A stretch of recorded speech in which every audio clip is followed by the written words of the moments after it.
का क्या कहना।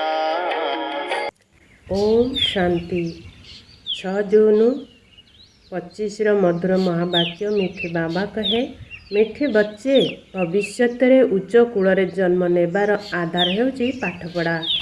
यही पाठपढ़ा द्वारा ही तुम्हें भिकारी राजकुमार हो पार। प्रश्न गोल्डन स्पून इन माउथ अर्थात मुखरे सुना चामच दुई प्रकार रे प्राप्त हो पार किपरि। उत्तर प्रथम भक्ति मार्ग रे दान पुण्य करने द्वारा, द्वितीय ज्ञान मार्ग रे पाठ पढ़ा द्वारा। भक्ति रे दान पुण्य करने द्वारा राजा किंबा साहुकार पाखरे जन्म नहीं थांती, किंतु ता हेउची अल्प समय पाई अर्थात गोटे जन्म पाई। तुम्हें माने ज्ञान मार्ग रे पाठ पढ़ा द्वारा गोल्डन स्पून इन माउथ अर्थात राजा घरे जन्म नेउछ। यह हेउची बेहेद अर्थात अनेक जन्म पाई, किंतु भक्ति रे पाठ पढ़ा द्वारा राजत्व मिली न थाए। एठारे जीए जेते भल भावरे पाठ पढ़ी थांती सेते उच्च पद पाई थांती। ओम शांति। अति स्नेही विच्छेदी होई पुनर्मिलन थिबा संतान मानकु रुहानी बाबा बसी बुझाउछंती। याकु कुआ जाए रुहानी ज्ञान। बाबा आसी भारतवासी संतान मानकु बुझाउछंती, कहउछंती निजको आत्मा भाव एवं बाबा को मने पकाओ। बाबा विशेष करी ए आदेश देउछंती, तेणु ताहा मानिबा उचित ना। उच्चरु उच्च बाबांकर श्रीमत प्रसिद्ध अटे। ए कथा मध्य तुम पिलामानंकु जणा अछि जे केवल शिव बाबा को ही श्री श्री कुआ जाई परिबो। से ही श्री श्री करुछंती। श्री अर्थात श्रेष्ठ। तुम मानकु एबे जणा पड़ुछि जे बाबा एमानकु किपरि श्रेष्ठ करुछंती। आमे एबे नुआ दुनिया पाई पढ़ुछु। नुआ दुनियार नाम होची स्वर्ग अमरपुरी। महिमा करिया पाई नाम बहुत रही। स्वर्ग एवं नरक कही थांती ना, अमुक स्वर्गवासी हैला अर्थात नरकवासी थिला ना, किंतु मनुष्य मानक भितरे एते ज्ञान नाही। स्वर्ग नरक नुआ दुनिया पुराणा दुनिया काहाकू कुहा जाउची किछि भी जानी नाहंती। बाहरर केते आकर्षण रही। तुम मानंक मध्यरे भी अल्प केते जण अछंती जे कि बुझिछंती जे वास्तव रे आमको बाबा ही पढ़ाउछंती। आमे लक्ष्मी नारायण हेबा पई आसीछु। आमे भिकारी राजकुमार हेबु। प्रथमे आमे जाई राजकुमार हेबु। यह होची पाठ पढ़ा। जेपरि बारिस्टर इंजीनियर आदि पढ़िले बुद्धि रही थाए जे मु घर करिबी पुणी एया करिबी। प्रत्येक को निजर कर्तव्य स्मृति रे आसी थाए। यही पाठ पढ़ा द्वारा तुमको जाई बहुत उच्च घरे जन्म नेबाक हेबो। तेणु जीए जेते अधिक पढ़िबो से सेते उच्च घर जन्म नेब। राजा घरे जन्म नेबा राजत्व करिबो। गायन मध्य रहिछि गोल्डन स्पून इन माउथ अर्थात मुखरे सुना चामच। प्रथमतः ज्ञान द्वारा यही गोल्डन स्पून इन माउथ मिल पारिबो अर्थात राजा घरे जन्म नहीं पारिबो। द्वितीय जदि दान पुण्य भल भावरे करिबो तेबे मध्य राजा पाखरे जन्म मिलिबो, किंतु ताहा हेउछि अल्प समय पाई अर्थात गोटिए जन्म पाई। आउ यहा हेउछि अनेक जन्म पाई। प्रत्येक कथा को भल भावरे बुझ। किछि बुझी न पारिले पचारि पार। नोट कर एही सब कथा बाबांकु पचारिबी। मुख्य होउछि बाबांकु मने पकाइबार कथा। जदि कौनसी संशय आदि थिबो ताकू बाबा ठीक कर देवे। एक कथा मध्य पिला माने जानी छंती जे जेते भक्ति मार्ग रे दान पुण्य करथांती से सेही अनुसार साहुकारंग पाखरे जन्म नहीं थांती। जे कौनसी खराब काम करथाए पुणी ताकू सेही परि जन्म मिलथाए। कहार कहार तो एपरि कर्म बंधन रहिछि जे से कथा न कहिले भल। यह सब अतीतर कर्म बंधन। केतक राजा माने मध्य एपरि अछंती जहाँकर कर्म बंधन बहुत कड़ा होई थाए। ए लक्ष्मी नारायण का तो कौनसी बंधन नहीं। सेठारे होची जोग बलर रचना। जेते बेले कि जोग बल द्वारा आमे विश्वर राजत्व नहीं पारुछु, तेबे कौन पिला जन्म होई परिबो नहीं? पूर्वरु तो साक्षात्कार होई थाए। सेठारे तो ए सब साधारण कथा। खुशी रे बाजा बाजु थाए। बुढ़ारू पुणी पिला होई जन्म नहीं थांती। महात्मा को ठारू पिलांकु अधिक मान दिया जाइए। କାହିଁକି ନା ମହାତ୍ମାମାନେ ତ ସାରା ଜୀବନକୁ ବିତାଇ ସାରି ବଡ଼ ହୋଇଛନ୍ତି। ବିକାରର ଜ୍ଞାନ ଅଛି। ଛୋଟ ପିଲା ତ କିଛି ବି ଜାଣିନଥାନ୍ତି। ସେଥିପାଇଁ ଛୋଟ ପିଲାଙ୍କୁ ମହାତ୍ମାଙ୍କ ଠାରୁ ଉଚ୍ଚ କୁହାଯାଉଛି। ସେଠାରେ ତ ସମସ୍ତେ ମହାତ୍ମା ଅଟନ୍ତି। ଶ୍ରୀକୃଷ୍ଣଙ୍କୁ ମଧ୍ୟ ମହାତ୍ମା କୁହାଯାଏ। ସେ ହେଲେ ସଚ୍ଚା ମହାତ୍ମା। ସତ୍ୟ ଯୁଗରେ ହିଁ ମହାନ ଆତ୍ମାମାନେ ଥାନ୍ତି। ସେମାନଙ୍କ ପରି ମହାତ୍ମା ଏଠାରେ କେହି ହୋଇପାରିବେ ନାହିଁ। ତୁମମାନଙ୍କର ଅନ୍ତର୍ମନରେ ବହୁତ ଖୁସି ରହିବା ଉଚିତ। ଏବେ ଆମେ ନୂଆ ଦୁନିଆରେ ଜନ୍ମ ନେବୁ। ଏହି ପୁରୁଣା ଦୁନିଆ ବିନାଶ ହୋଇଯିବ। ଘର ପୁରୁଣା ହେଲେ ନୂଆ ଘର ଖୁସି ହୋଇଥାଏ। କେତେ ଭଲ ଭଲ ମାର୍ବଲ ଆଦିର ଘର ତିଆରି କରୁଛନ୍ତି। ଜୈନମାନଙ୍କ ପାଖରେ ବହୁତ ପଇସା ଥାଏ। ସେମାନେ ନିଜକୁ ଉଚ୍ଚ କୂଳ ବୋଲି ଭାବିଥାନ୍ତି। ବାସ୍ତବରେ ଏଠାରେ କୌଣସି ଉଚ୍ଚ କୂଳ ତ ନାହିଁ। ଉଚ୍ଚ କୂଳରେ ବିବାହ କରିବା ପାଇଁ ଘର ଖୋଜିଥାନ୍ତି। ସେଠାରେ କୂଳ ଆଦିର କୌଣସି କଥା ନଥାଏ।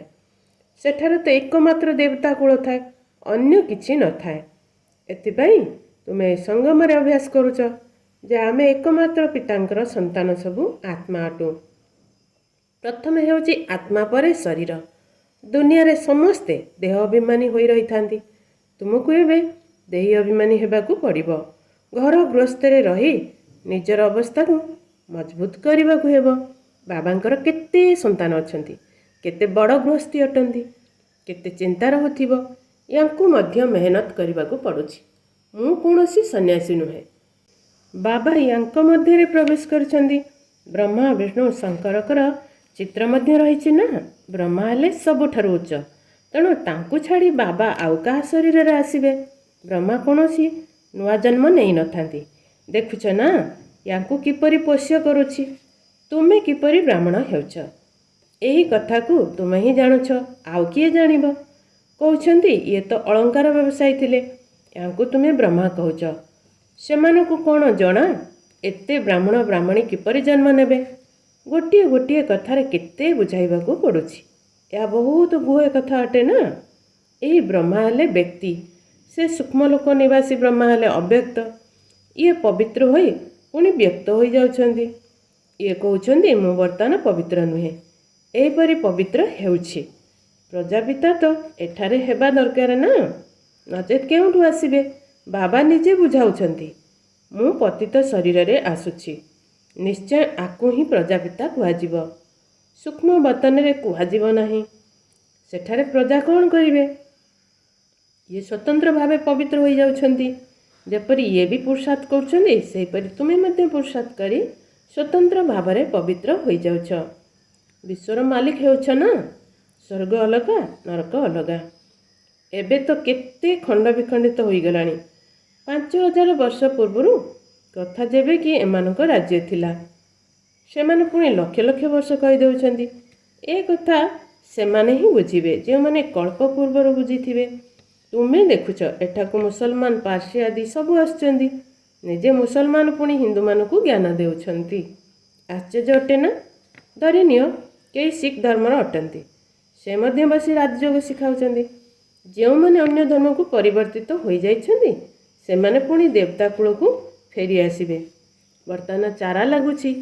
ତୁମ ପାଖକୁ ଖ୍ରୀଷ୍ଟିଆନ, ପାର୍ସୀ ମଧ୍ୟ ଆସୁଛନ୍ତି, ପୁଣି ବୌଦ୍ଧୀମାନେ ମଧ୍ୟ ଆସିବେ। ତୁମେ ପିଲାମାନେ ଜାଣିଛ, ଯେତେବେଳେ ସମୟ ନିକଟତର ହେବ, ସେତେବେଳେ ଚାରିଆଡ଼େ ଆମର ନାମ ବିଖ୍ୟାତ ହେବ। ତୁମେ ଗୋଟିଏ ଭାଷଣ କଲେ ତୁମ ପାଖକୁ ଢେର ଆସିଯିବେ। ସମସ୍ତଙ୍କର ସ୍ମୃତି ଆସିଯିବ ଯେ ଏହା ହେଉଛି ଆମର ସତ୍ୟ ଧର୍ମ।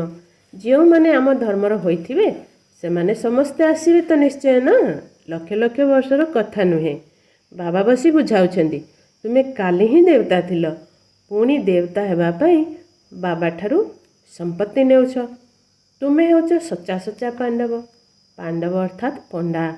ସେମାନେ ହେଲେ ଶାରୀରିକ ପଣ୍ଡା, ତୁମେ ବ୍ରାହ୍ମଣ ହେଉଛ ଆତ୍ମିକ ପଣ୍ଡା। ତୁମେ ଏବେ ବେହେଦ ବାବାଙ୍କ ନିକଟରେ ପାଠ ପଢ଼ୁଛ। ଏହି ନିଶା ତୁମର ବହୁତ ରହିବା ଉଚିତ। ଆମେ ବାବାଙ୍କ ନିକଟକୁ ଯାଉଛୁ, ଯାହାଙ୍କ ଠାରୁ ବେହେଦର ବର୍ଷା ମିଳୁଛି। ସେ ଆମର ପିତା, ଶିକ୍ଷକ ଅଟନ୍ତି। ଏଥିରେ କୌଣସି ଟେବୁଲ ଚେୟାର ଆବଶ୍ୟକତା ନାହିଁ। ଏସବୁ ତୁମେ ଲେଖୁଛ, ତାହା ମଧ୍ୟ ନିଜର ପୁରୁଷାର୍ଥ ପାଇଁ। ବାସ୍ତବରେ ଏହା ବୁଝିବାର କଥା, ତୁମକୁ ପତ୍ର ଲେଖିବା ପାଇଁ ପେନସିଲ ଇତ୍ୟାଦି ଧରିବାକୁ ପଡ଼ୁଛି। ପିଲାମାନେ ବୁଝିବେ ଶିବ ବାବାଙ୍କର ଲାଲ ଅକ୍ଷର ଚିଠି ଆସିଛି। ବାବା ଲେଖୁଛନ୍ତି ରୁହାନୀ ସନ୍ତାନମାନେ। ପିଲାମାନେ ମଧ୍ୟ ବୁଝୁଛନ୍ତି ରୁହାନୀ ବାବା ସେ ସର୍ବୋଚ୍ଚ ଅଟନ୍ତି। ତାଙ୍କ ମତରେ ହିଁ ଚାଲିବାକୁ ହେବ। ବାବା କହୁଛନ୍ତି କାମ ବିକାର ମହାଶତ୍ରୁ ଅଟେ। ଏହା ଆଦି ମଧ୍ୟ ଅନ୍ତ ଦୁଃଖ ଦେଇଥାଏ। ସେହି ଭୂତର ବଶୀଭୂତ ହୁଅ ନାହିଁ, ପବିତ୍ର ହୁଅ। ଡାକୁଛନ୍ତି ମଧ୍ୟ ହେ ପତିତ ପାବନ ଆସ। ତୁମକୁ ଏବେ ବହୁତ ଶକ୍ତି ମିଳୁଛି ରାଜ୍ୟ କରିବା ପାଇଁ, ଯାହାକୁ କେହି ଜିତି ପାରିବେ ନାହିଁ। ତୁମେ କେତେ ସୁଖୀ ହେଉଛ, ତେଣୁ ଏହି ପାଠପଢ଼ା ପ୍ରତି କେତେ ଧ୍ୟାନ ଦେବା ଉଚିତ। ଆମକୁ ରାଜତ୍ୱ ମିଳୁଛି, ତୁମେ ଜାଣିଛ ଆମେ କ'ଣରୁ କ'ଣ ହେଉଛୁ। ଭଗବାନ ଉବାଚ ନା, ମୁଁ ତୁମକୁ ରାଜଯୋଗ ଶିଖାଉଛି, ରାଜାମାନଙ୍କର ରାଜା କରାଉଛି। ଭଗବାନ କାହାକୁ କୁହାଯାଏ ଏ କଥା ମଧ୍ୟ କାହାକୁ ଜଣା ନାହିଁ। ଆତ୍ମା ଡାକୁଛି ହେ ବାବା, ତେବେ ଜାଣିବା ଦରକାର ନା ସିଏ କେବେ ଏବଂ କେମିତି ଆସିବେ। ମନୁଷ୍ୟ ହିଁ ତ ଡ୍ରାମାର ଆଦି ମଧ୍ୟ ଅନ୍ତ ଏବଂ ତାର ସମୟସୀମାକୁ ଜାଣିବା ଦରକାର ନା। ଜାଣିବା ଦ୍ୱାରା ତୁମେ ଦେବତା ହୋଇଯାଉଛ। ତୁମକୁ ଜ୍ଞାନ ସଦ୍ଗତି ନିମନ୍ତେ ମିଳୁଛି। ବର୍ତ୍ତମାନ ହେଉଛି କଳିଯୁଗର ଅନ୍ତିମ ସମୟ। ସମସ୍ତେ ଦୁର୍ଗତିରେ ଅଛନ୍ତି, ସତ୍ୟ ଯୁଗରେ ସଦ୍ଗତି ହୋଇଥାଏ। ଏବେ ତୁମେ ଜାଣୁଛ ବାବା ଆସିଛନ୍ତି ସମସ୍ତଙ୍କର ସଦ୍ଗତି କରିବା ପାଇଁ, ସମସ୍ତଙ୍କୁ ଜାଗ୍ରତ କରାଇବା ପାଇଁ। ଏଠାରେ କୌଣସି ସମାଧି ତ ନାହିଁ, କିନ୍ତୁ ଘୋର ଅନ୍ଧକାରରେ ପଡ଼ିଛନ୍ତି। ତାଙ୍କୁ ଜାଗ୍ରତ କରିବା ପାଇଁ ଆସୁଛନ୍ତି। ଯେଉଁ ପିଲାମାନେ ଘୋର ନିଦ୍ରାରୁ ଜାଗ୍ରତ ହୋଇଯାଉଛନ୍ତି ତାଙ୍କ ଭିତରେ ବହୁତ ଖୁସି ରହୁଛି। ଆମେ ଶିବ ବାବାଙ୍କର ସନ୍ତାନ ଅଟୁ। ଆମର କୌଣସି ପ୍ରକାର ଚିନ୍ତା ନାହିଁ। ବାବା ଆମକୁ ବିଶ୍ୱର ମାଲିକ କରୁଛନ୍ତି। ଏଥିରେ କାନ୍ଦିବାର କୌଣସି କଥା ନାହିଁ। ଏହା ହେଉଛି କାନ୍ଦିବାର ଦୁନିଆ, ତାହେଲା ହର୍ଷିତ ହେବାର ଦୁନିଆ। ସେମାନଙ୍କର ଦେବୀ ଦେବତାଙ୍କର ଚିତ୍ର ଦେଖ କିପରି ଶୋଭନୀୟ ହର୍ଷିତ ମୁଖ ତିଆରି କରୁଛନ୍ତି। ସେହି ଚେହେରା ତ ଏଠାରେ ତିଆରି କରିପାରିବେ ନାହିଁ। ବୁଦ୍ଧି ଦ୍ୱାରା ବୁଝୁଛନ୍ତି ୟାଙ୍କ ପରି ଅବିକଳ ଚେହେରା ଦେଖିବାକୁ ମିଳୁଛି। ତୁମ ମିଠା ମିଠା ସନ୍ତାନମାନଙ୍କୁ ଏବେ ସ୍ମୃତି ଆସୁଛି ଯେ ଭବିଷ୍ୟତରେ ଅମରପୁରୀରେ ଆମେ ରାଜକୁମାର ହେବୁ। ଏହି ମୃତ୍ୟୁଲୋକକୁ, ଏହି ପାଳଗଦା ଭଳି ସଂସାରକୁ ନିଆଁ ଲାଗିବାକୁ ଯାଉଛି। ସିଭିଲ ୱାର ଅର୍ଥାତ୍ ଗୃହଯୁଦ୍ଧରେ ମଧ୍ୟ ପରସ୍ପରକୁ କିପରି ମାରୁଛନ୍ତି, କାହାକୁ ମାରୁଛନ୍ତି ତାହା ମଧ୍ୟ ଜାଣିନଥାନ୍ତି। ହାହାକାର ପରେ ଜୟ ଜୟକାର ହେବ ନା, ତୁମର ବିଜୟୀ ହେବ। ବାକି ସବୁକିଛି ବିନାଶ ହୋଇଯିବ। ରୁଦ୍ରମାଳାରେ ଗୁନ୍ଥା ହୋଇ ପୁଣି ବିଷ୍ଣୁମାଳାରେ ଗୁନ୍ଥା ହେବ। ଏବେ ନିଜ ଘରକୁ ଯିବା ପାଇଁ ତୁମେ ପୁରୁଷାର୍ଥ କରୁଛ। ଭକ୍ତିର କେତେ ବିସ୍ତାର ରହିଛି। ଯେପରି ବୃକ୍ଷ ଅନେକ ପତ୍ର ଥାଏ, ସେହିପରି ଭକ୍ତି ମଧ୍ୟ ବିସ୍ତାରିତ ହୋଇ ରହିଛି। ବୀଜ ହେଉଛି ଜ୍ଞାନ। ବୀଜ କେତେ ଛୋଟ, ବୀଜ ହେଲେ ବାବା। ଏହି ବୃକ୍ଷର ସ୍ଥାପନା, ପାଳନା ଏବଂ ବିନାଶ କିପରି ହେଉଛି ଏ କଥା ତୁମେ ଜାଣିଛ। ଏହା ଭିନ୍ନ ଭିନ୍ନ ଧର୍ମର ଓଲଟା ବୃକ୍ଷ ଅଟେ। ଦୁନିଆରେ ଏକଥା କେହି ହେଲେ ଜାଣିନାହାନ୍ତି। ଏବେ ପିଲାମାନଙ୍କୁ ବାବାଙ୍କୁ ମନେ ପକାଇବାର ବହୁତ ମେହନତ କରିବାକୁ ହେବ, ତେବେ ଯାଇ ବିକର୍ମ ବିନାଶ ହେବ। ସେହି ଗୀତା ଶୁଣାଇଲା ବାଲା ମଧ୍ୟ କହୁଛନ୍ତି ମନ୍ମନା ଭାବ। ସବୁ ଦେହର ଧର୍ମ ଛାଡ଼ି ନିଜକୁ ଆତ୍ମା ଭାବି ବାବାଙ୍କୁ ମନେ ପକାଅ। ମନୁଷ୍ୟ ଏହାର ଅର୍ଥ ବୁଝୁନାହାନ୍ତି। ସେସବୁ ହେଉଛି ଭକ୍ତି ମାର୍ଗ, ଏହା ହେଲା ଜ୍ଞାନ ମାର୍ଗ। ଏଠାରେ ରାଜଧାନୀ ସ୍ଥାପନା ହେଉଛି। ଏଥିରେ ଚିନ୍ତାର କୌଣସି କଥା ନାହିଁ। ଯିଏ ଟିକିଏ ବି ଜ୍ଞାନ ଶୁଣୁଛନ୍ତି ସେ ମଧ୍ୟ ପ୍ରଜାରେ ଆସିଯିବେ। ଜ୍ଞାନର ବିନାଶ ହୋଇନଥାଏ। ବାକି ଯେଉଁମାନେ ଯଥାର୍ଥ ଭାବରେ ଜାଣି ପୁରୁଷାର୍ଥ କରୁଛନ୍ତି ସେମାନେ ଉଚ୍ଚ ପଦ ପାଇବେ।